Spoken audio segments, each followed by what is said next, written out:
आदाब, नमस्ते, सत श्री अकाल। मैं मुश्ताक का ग्रेटर जम्मू वर्चुअल के पेज पर प्रोग्राम टैलेंट स्पीक।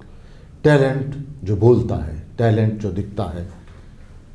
हम हर हफ्ते आपके सामने एक टैलेंट को लेके आते हैं जो बोलता है किसी न किसी फ़न में।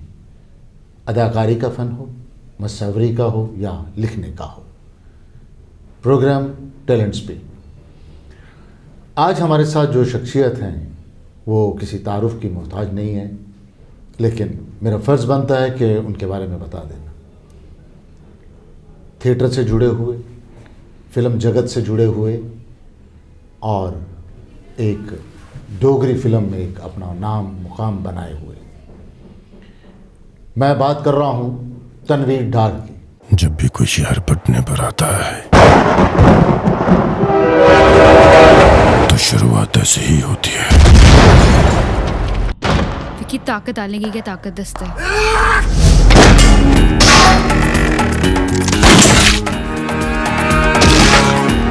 दिया गोलियां मिगी बचपन च गीटियां कन्नै खेटी दियां खेटां चेता करांदियां। तनवीर डार आज हमारे स्टूडियो में हैं, हमारे साथ हैं। हम उनसे बातचीत करेंगे प्रोग्राम टैलेंट स्पीक में। तनवीर साहब, आपका स्वागत है प्रोग्राम टैलेंट स्पीक में और ग्रेटर जम्मू वर्चुअल के पेज पर। बड़ा लंबा सफ़र है आपका। इत्तेफाक ये है कि हमारे इस टैलेंट स्पीक प्रोग्राम में जितने भी लोग आते हैं उन सबको मैंने देखा है। मेरी नज़र के सामने खेले हैं, कूदे हैं और बहुत अच्छा लगता है। आपका सफ़र मतलब एक्टिंग में आने का क्यों शुरू हुआ था, किस लिए हुआ था, और वो पॉइंट कौन सा था बचपन में या स्कूल टाइम में या कॉलेज टाइम में? वो क्या पॉइंट था जिस पॉइंट ने आपको कहा कि नहीं यार एक्टिंग करते हैं, देखते हैं क्या होता है? मुश्ताक साहब, सबसे पहले मैं आप सब लोगों का बहुत शुक्रगुजार हूँ, खासकर आपकी इस ग्रेटर जम्मू का। मैं तो देखता रहता हूँ, उसको पढ़ता रहता हूँ कि आप लोगों ने मुझे यहाँ बुलाया, इस काबिल समझा। और सबसे पहली बात जो आप मुझे पूछी वो है ये है कि ये चीज़ें ऑटोमेटिकली इंसान के अंदर आ जाती हैं। मैं बचपन से ही मेरा जो रुझान था ये फिल्म देखना, वो उन दिनों वो वीसीआर हुआ करते थे, वीसीआर में वो कैसेट लगाकर जो भी एक्टर जिसको मैं देखता था तो वो 10 दिन 15 दिन तक वो एक्टर मेरे पे हावी रहता था और मैं घर में भी नटवर लाल बन के घूमता था, वो अमिताभ बच्चन बन के घूमता था। तो बस वहाँ से ही शुरुआत हुई। फिर जम्मू आना हुआ, यहाँ आके जो मैंने एक अपनी एजुकेशन कंप्लीट की और मेरे ख्याल में मेरी जो मेरा जो ये रहा इस तरफ, इस फील्ड की तरफ आपसे ज़्यादा कोई नहीं जानता। नहीं, वो बात बिल्कुल सही कि इनका कहना कि वीसीआर टेलीविज़न, उससे पहले फिल्म। हर कलाकार या तो फिल्म से प्रभावित हुआ होता है या फिर टेलीविज़न पे। जब टेलीविज़न पे लोग काम कर रहे थे, मतलब फिल्म में लोग आते थे तो बड़ा मुश्किल लोगों को लगता था, लेकिन टेलीविज़न ने आके वो मुश्किल थोड़ी सी आसान कर दी थी। और तनवीर साहब का वो जो कहना कि मैं वीसीआर की उस फिल्म से बड़ा प्रभावित रहा, इसमें कोई दो राय नहीं। हर एक वहीं से प्रभावित रहते हैं तनवीर साहब। तो ये आपका एक शुरू का था। हाँ, शुरू हुआ। फिर उसके बाद मेरी जो एक नेशनल स्कूल ऑफ ड्रामा मैं कहूँगा, जो उसकी 40 डेज़ की वर्कशॉप जो मैंने की, जिस वर्कशॉप में मेरी मुलाकात आपसे हुई, तो बस वो मेरी शुरुआत थी। जो मेरी जो ट्रेन को जो पटरी मिलनी थी वो आपके थ्रू मिली और बस वहाँ से हमारी शुरुआत। ये जिस वर्कशॉप का जिक्र कर रहे हैं वो राष्ट्रीय नाट्य विद्यालय की वर्कशॉप थी। उस वर्कशॉप को जो उसके कैंप डायरेक्टर थे वो एम.के. रैना थे। एम.के. रैना साहब। और उन्होंने एम.के. रैना जी ने उस दौरान एक नाटक किया था कबीरा खड़ा बाजार में। और उसमें एक रोल भी तनवीर साहब ने अदा, एक नहीं 3-4 रोल किए थे। हाँ, छोटे रोल। मेरा स्टार्ट था तो मुझे आई वाज नॉट अवेयर कि कैसे करते हैं, क्या करते हैं। मेरी मुलाकात भी तनवीर साहब से वहीं पे हुई और उसके बाद आपका जो सफ़र वो चल पड़ा था वो आप ही बता सकते हैं। हाँ, मुझे तो मैंने कहा ना, मैंने सब देखा। और वो जो थिएटर में कर रहा था, उस थिएटर तो मैं कर रहा था बिकॉज स्टेज के बारे में मैं इतना जानता नहीं था जब तक कि मैंने आपको ज्वाइन नहीं किया, एमेच्योर ग्रुप मैंने ज्वाइन नहीं किया। तो मेरी आंखों में बॉम्बे ही घूमता था।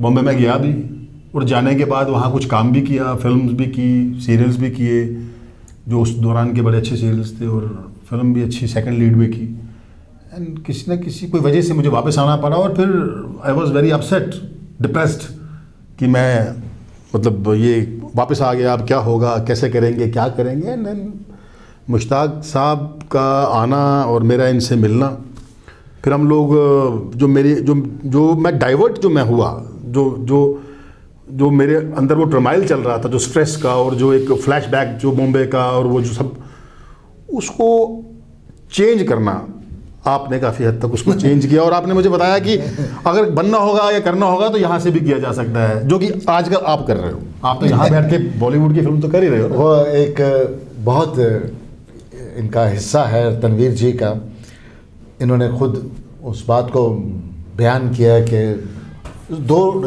जो थी वो बॉम्बे जाने की थी इनकी, लेकिन हमारा ये परफॉर्मिंग आर्ट का फील्ड ऐसा है जिसमें पेरेंट्स कभी नहीं चाहते ना कि बच्चा ये इसमें जाए, मतलब हर पेरेंट्स की यही ख्वाहिश होती है वो इंजीनियर बने, डॉक्टर बने, लेकिन तनवीर जी चाह रहे थे मैं एक्टर बनूं। उसी दौरान हम एक शूटिंग करने बटोत में हम शूट कर रहे थे, तो इत्फाक से इनके वालिद साहब की तब ड्यूटी वहाँ पे थी बटोत में। ये कमाल का इंसिडेंट है, लाइटर मूड में तो तनवीर हमारे साथ शूट वहाँ कर रहे थे, तो इनके पापा मुझे जानते थे, तो वो मुझसे मतलब इन्होंने मेरे बारे में बताया हुआ था कि मुश्ताक सर हैं ये वो, तो वो आए तो हम मीटिंग हमारे कमरे में कि वो पूछने लगे कि ये क्या कर रहा है, कैसा करेगा, क्या हो गया। तो मैं तनवीर का दर्द समझ रहा था और मैं समझा हुआ था क्योंकि उस दर्द से मैं भी गुजर चुका था एक वक्त में।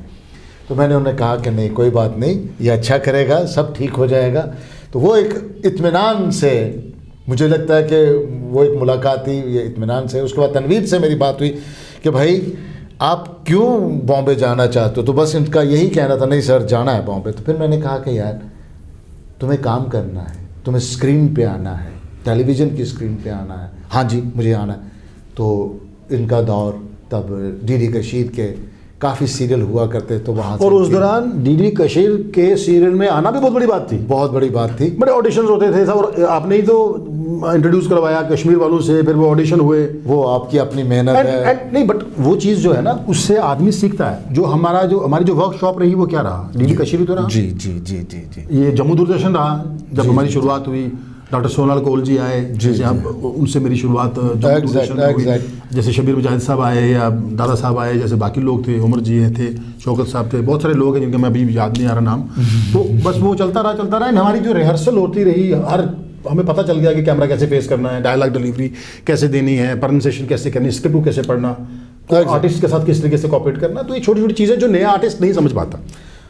हाँ ये बात बिल्कुल सही है कि आज कहाँ पे है, क्या एग्जैक्टली आज जब हम काम करते हैं या हमें किसी प्लेटफॉर्म पे काम करते हैं, तो हमारी जो वर्कशॉप है जहाँ पे जिस खाने का टेस्ट आज आ रहा है, तो जहाँ हमने वो बनाया है वो तो यही है ना। हाँ। तो वो किचन तो यही है। नहीं आपने थिएटर भी माशाल्लाह, और माशाल्लाह थिएटर जो जिससे हमने शुरुआत की, और हमने कितने प्लेस किए बॉर्डर एरियाज़ पे जाके, नुक्कड़ नाटक किए, अंधा योग, महायज्ञ, लौट आओ, देश के लिए बहुत कुछ किया। और एंड वहाँ भी गए थे हम, सूरत में भी हमने प्लेस किए, अंधा योग किया। जी जी।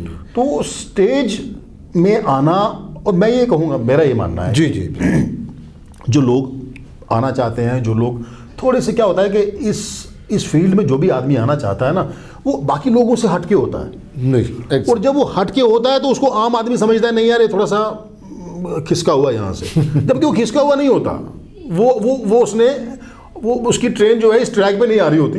स्पीड तो जब स्पीड पे तभी आता है ना जब उस ट्रैक पे वो ट्रेन आती है।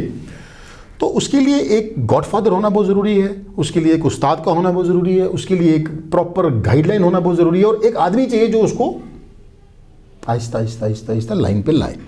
रातों रात तो कुछ भी नहीं होता। और जो कि आपका तो काफ़ी हद तक रोल रहा मुझे इस लाइन पे लाने का। और थिएटर ज्वाइन करने के बाद मैं तो ये कहूँगा कि इस दुनिया में थिएटर से बड़ा इंस्टीट्यूशन कोई भी नहीं है।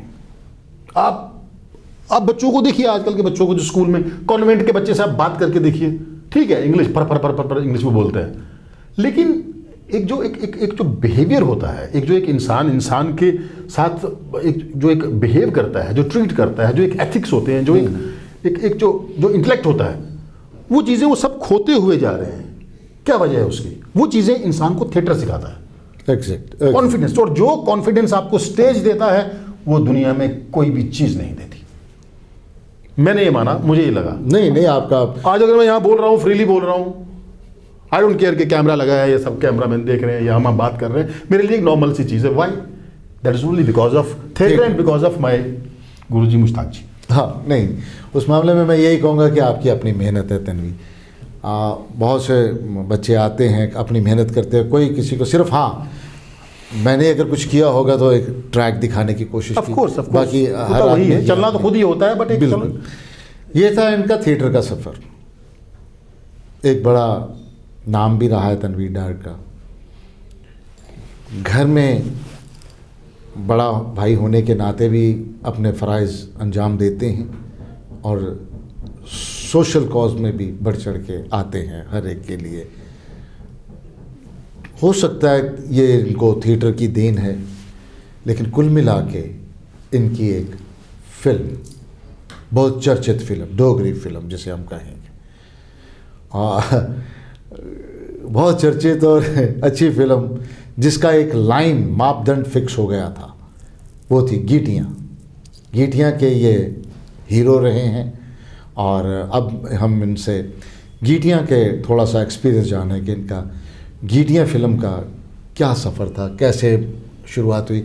उस गीटियाँ फिल्म के जो निर्देशक थे राहुल शर्मा जी, हमारे दोस्त हैं, अज़ीज़ हैं, उनसे भी हम हो सके तो अगले प्रोग्राम में उनसे भी आपकी मुलाकात करवाएंगे। फ़िलहाल हम गीटियाँ का एक्सपीरियंस और गीटियाँ कैसे गीटियाँ खेली गई वो तनवीर जी आप बताएं। मैं तो हर जगह गीटियाँ का जो एक लाइन थी, जो थिन लाइन जिसके ऊपर राहुल ने काम किया, वो गैंग वॉर तो था ही जी। जम्मू में आप भी बेहतर जानते हो और मैं भी इतना छोटा नहीं हूँ, मुझे भी पता है कि 80s में क्या होता था। 80s तो का वो नॉर्मली लोग गैंग वॉर पे काम करते हैं, तो इसी तरीके से हम लोग बैठे हैं एंड बातचीत होती रहती थी और आपको भी काफ़ी हद तक उस चीज़ का पता है। एंड राहुल ने ही कहा कि हम गैंग वॉर पे फिल्म बनाते हैं और अंडरवर्ल्ड पे बनती रहती हैं। उस दौरान बहुत सारी फिल्में आ रही थी, तो गैंग वॉर का ट्रेंड था कि ऐसी फिल्में होनी चाहिए। और फिर उन्होंने 1 साल लगाया इसके ऊपर, स्क्रिप्टिंग के ऊपर, स्क्रिप्ट पूरा रेडी किया, रिसर्च की, छोटे छोटे लोगों से पूछा, उस दौर के लोगों से पूछा, पुलिस की हेल्प ली और आपकी हेल्प की ली। आप भी तो हमारा एक पार्ट रहे हैं उस फिल्म के। मैं बाद में मैं उसका जिक्र बाद में, पहले आप बता लीजिए। एंड मेरे को देख के जो कैरेक्टराइजेशन राहुल ने की, जो लिखा, और जैसे जिसने भी फिल्म देखी है, मैं सबको बोलूँगा कि उसकी एक फिल्म की जो बैकबोन होती है that is script and characterization. अगर ये 2 चीज़ें अच्छी हैं तो आपकी फिल्म बहुत अच्छे तरीके से एक उभर के आती है। मेकिंग की मैं बात नहीं करूँगा बिकॉज वो डायरेक्टर का एक पार्ट रहता है। जी जी जी।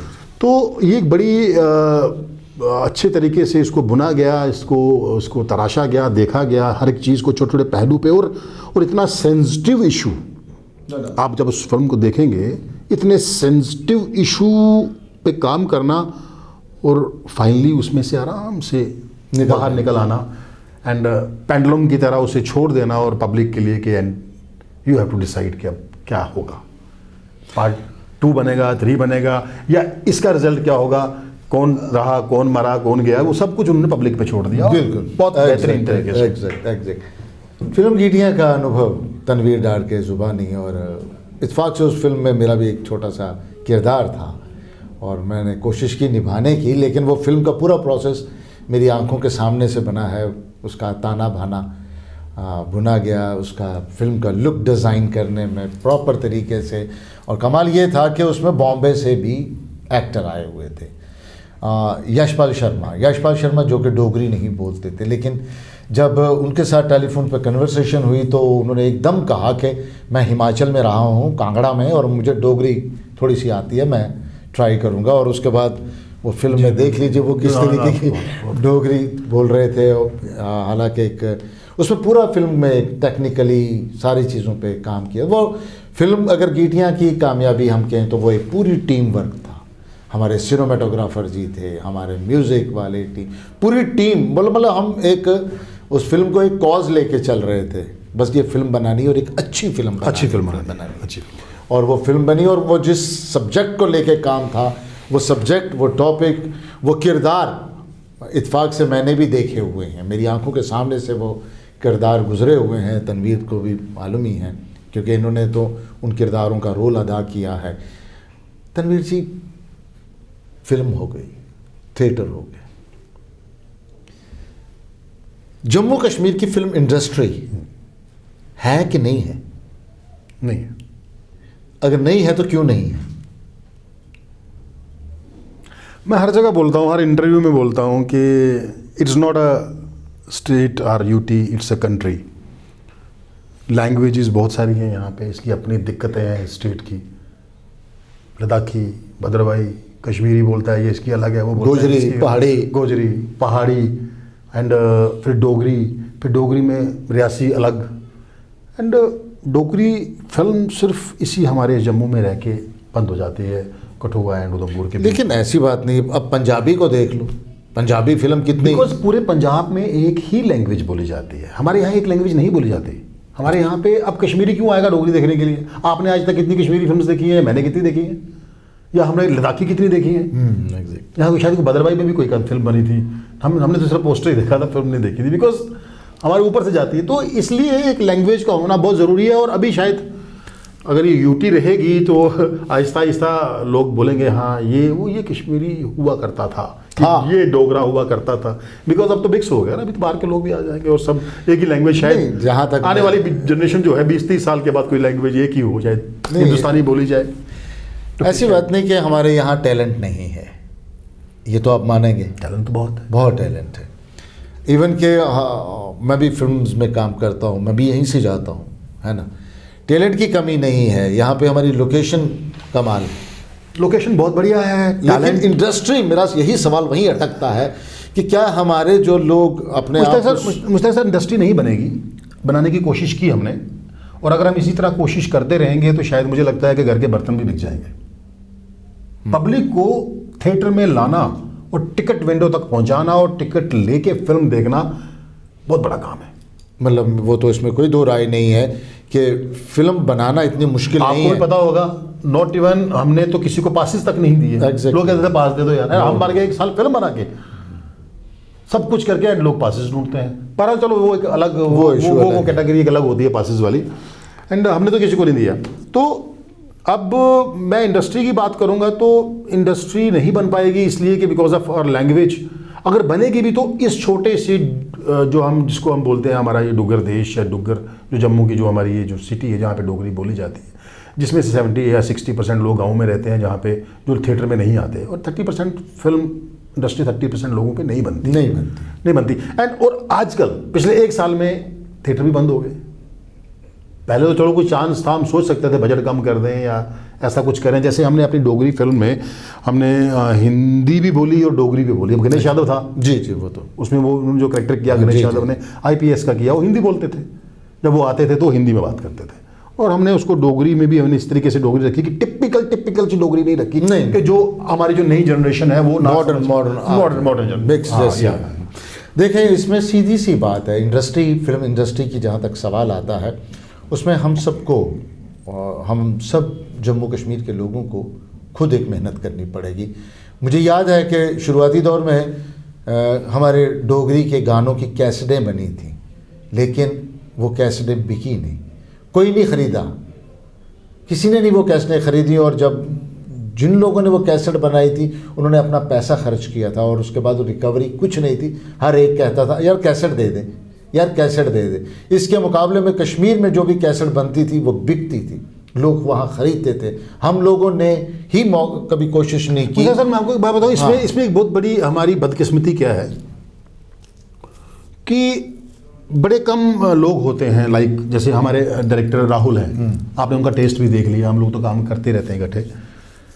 तो अब लोग अपने पॉइंट ऑफ जो मुश्ताक साहब को अच्छा लगेगा या जो तनवीर को अच्छा लगेगा, मैं उसी टेस्ट के हिसाब से फिल्म बनाऊंगा या उसी टेस्ट के हिसाब से गाना कंपोज करवाऊंगा, म्यूजिक दूंगा। आज भी आप देखते हो फेसबुक पे हमारे पुराने डोगरा के कुछ सिंगर्स हैं, वो डेली आए होते हैं जी। लेकिन टेस्ट कौन सा दे रहे हैं? वही जो आज से 30 साल पहला है या 20 साल पहले है। आपका कहने का मतलब यह है कि लोगों की नस को पकड़ के काम करना। एग्जैक्टली। होता क्या है कि हमारी जो नई जनरेशन है जो हमारे सिनेमा को चलाती है, जो टिकट विंडो पे जाती है, उसको लेटेस्ट टेक्निक्स के साथ, या आपका म्यूजिक देखिए, हमारा गीटिया का म्यूजिक जी कितना अच्छा म्यूजिक था, किन सिंगर्स ने गाया? कोई छोटा मोटा कोई सिंगर नहीं था, जावेद अली साहब थे, जी जी, सुरेश वाडकर साहब थे, कमाल खान साहब थे, मास्टर सलीम साहब थे। बिकॉज आपको उन सिंगर्स को लाना पड़ेगा। यहाँ एक आदमी की अच्छी आवाज़ है, मैं तो गाता तो मैं भी हूँ, अब मैं बोलूँगा कल के मैं बाजा वगैरह के मैं भी गाना गाना शुरू कर दूँ, अपनी फिल्म एक रिलीज़ कर दूँ, एल्बम रिलीज़ कर दूँ, तो पब्लिक कहाँ सुनेगी उसको? पहले डिसाइड तो करो कि एक एक्टर, एक सिंगर, एक मेकर जो भी होता है, हर इंसान को पता होता है कि मैं क्या कर सकता हूँ। एग्जैक्ट। मैं एक एक्टर हूँ और मुझे पता है कि मैं एक्टिंग के अलावा कुछ नहीं कर सकता। मुझे बोलोगे आपकी फिल्म डायरेक्ट करनी है, मैं नहीं करूँगा, बिकॉज मेरा टेस्ट नहीं है, मेरा जॉनर नहीं है। जॉनर तो यहाँ बहुत सारे लोग हैं जो गाना भी गाते हैं, जो फिल्म भी बनाते हैं, जो एक्टिंग भी करते हैं, जो बहुत कुछ करते हैं। अरे यार डिसाइड करो पहले, तभी तो ये चीज़ें पिटती हैं। एक कहने का मतलब ये है कि कोई चीज़ एक सिस्टमेटिकली नहीं है। हमारे गाने सुनिए आप फिल्म के, आज भी सुनिए, लोग हमें आज तक कैसेट्स ढूंढते हैं, वाई बताइए ना, वो भी डोगरी में है ना। तेरा मेरा मिलना ओ सजन, कमाल खान ने कैसे स्टार्ट किया उस गाने को, तू खुदा का नूर है, एंड मास्टर सलीम साहब को देखिए, पीनी है बोतल पीनी है। जी जी जी, मतलब एक टेस्ट, उसको फ्लेवर जो हमने बॉलीवुड का दिया ना, ताकि लोगों की नसों में वो एग्जैक्ट। आज इंडस्ट्री जो काम कर रही है, बाहर जो फिल्में बन रही हैं, उसकी वजह यही होती है कि आप लोगों की नस पकड़ के फिल्म हर एक के हिसाब से, हर एक के टेस्ट के हिसाब से बनाओ ना। अब मैं वो गिद्दे पाखा एंड वो गीत लेके मैं थिएटर में लगा दूं, वो बच्चे देखेंगे क्या? जो बच्चे आज की जो फिल्म्स देखते हैं, वो आज के जो बहुत सारी स्पाइडरमैन की फिल्में और जो आजकल VFX पे जो हो रहा है, जैसी फिल्में आ रही हैं, वो हमारे पाखियों ने गिद्दे देखेंगे क्या? ओके तनवीर साहब, मान लिया आपका ये कहने के हमारे बच्चे क्या देखें। मुझे ये बताइए कि हमारे जम्मू के आर्टिस्टों का फ्यूचर क्या है? देखिए, जम्मू में कोई फ्यूचर नहीं, जम्मू में कोई फ्यूचर नहीं है मेरे ख्याल में। मैं आपके सामने हूं एज एन एक्टर, 20 साल से 25 साल से मैं आपके सामने हूं। DD कशीर बंद हो गया, जम्मू दूरदर्शन में काम नहीं है, बजट नहीं है, या क्या उनके जो भी इशूज़ हैं, आई डोंट नो। आज आके फाइनली हुआ क्या, मैंने जो भी काम किया बॉम्बे में काम किया, रुसलान फिल्म की मैंने बॉम्बे में की जी, मैंने स्वाभिमान सीरियल किया बॉम्बे में किया, और 2-4 सीरियल्स मैंने किए, मैंने बॉम्बे में किए। एंड जम्मू में जब मैं फिल्म करता हूं तो मुझे उस फिल्म को एक्ट करने के साथ साथ हमने उसको प्रोड्यूस भी किया। एग्जैक्ट, हाँ मेरी बात समझते हैं? जी जी, प्रोड्यूस किया, बिकॉज यहाँ स्कोप नहीं है, यहाँ आपको खुद ही चीज़ें जनरेट करनी है। तो फिर आज जो बच्चा या यहाँ पे जैसे तनवीर डार कभी वो क्या कहते हैं, कैसेट देख के जागा था मैं करूँ, आज भी बच्चे वो कुछ, आज तो लोग, बच्चों के पास बहुत से साधन है, जैसे वेब सीरीज उनके मोबाइल में है, सब कुछ, वो देख के उनको भी जोश आए, तो वो क्या करें, उनके लिए क्या है? सर मैं बताऊंगा आपको, मैं बताऊं, सबसे पहले मैं बोलूंगा जिस तरीके से मैंने थिएटर ज्वाइन किया, मैंने नेशनल स्कूल ऑफ ड्रामा की वर्कशॉप की, उसके बाद आपका थिएटर ज्वाइन किया। पहले आप पॉलिश्ड हो जाओ, पहले आप अपनी एजुकेशन कंप्लीट करो। सबसे पहले मैं हर एक जगह ये बोलता हूँ कि किसी भी चीज़ को अपने ऊपर हावी मत होने दो, जो लानत बाहर से आ रही है, नशे लोग कर रहे हैं, टैबलेट खा रहे हैं, पता नहीं क्या क्या वो कर रहे हैं, इंजेक्शन ये वो सब चीज़ों से दूर रह के पहले एक थिएटर को अच्छे तरीके से उसे समझो, थिएटर करो, एक पॉलिश्ड होके एक निखर के बाहर आओ। उसके बाद आप इस सामान को लेके जाओ अपने को, उस दुकान में रखो। अब एक डॉक्टर है, एम्स का डॉक्टर है, उसको यहाँ बठिंडी में लाके यहाँ पे किसी क्लिनिक खोल दोगे, कौन आएगा उसके पास? कोई। बठिंडी के पीछे पहाड़ है, चाटा वाटा पीछे जो भी पीछे है, उस पर जाके वो एक क्लिनिक खोल देगा, दुकान खोल देगा, बोलेगा मैं बहुत बढ़िया, मैं एम्स से आया हूँ, सबसे बड़े डॉक्टर मैं हूँ। जी जी, कौन जाएगा? मुझे लगता हम सब लोगों में से आप वहाँ जाओगे कोई जाएगा नहीं। आपकी दुकान कहाँ है और आप सामान कहाँ बेच रहे हो, ये मैटर करता है। बिल्कुल सही, मेरे हिसाब से भी यही मैटर करता है कि जो भी हमारे बच्चे हैं जो इस फील्ड में आना चाहते हैं, वो पहले अपने आप से ये सवाल करें कि मैं एक्टिंग करने क्यों जाऊं, मैं एक्टिंग क्यों करूं, मैं एक्टिंग किस लिए करूं और मैं कब करूं, ये जानना बहुत ज़रूरी है। And acting part time job नहीं है।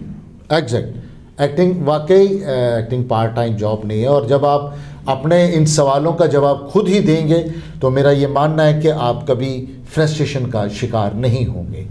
हम फिर आज एक बार फिर तनवीर जी आपका बहुत शुक्रिया अदा करता है Greater Jammu virtual talent speak program में आने के लिए। बातचीत हुई, टाइम बहुत कम रहता है हमारा प्रोग्राम का और बातें बहुत हैं आपके सफ़र की। इसके साथ ही एक बार फिर हम ग्रेटर जम्मू वर्चुअल आपका बहुत बहुत शुक्रिया अदा करता है और मैं आप सब लोगों से गुजारिश करता हूं कि मेहरबानी करके ग्रेटर जम्मू वर्चुअल का YouTube, Facebook, Instagram, Twitter like कीजिए, शेयर कीजिए और फॉलो कीजिए। इसके साथ ही इजाज़त चाहते हैं। आदाब।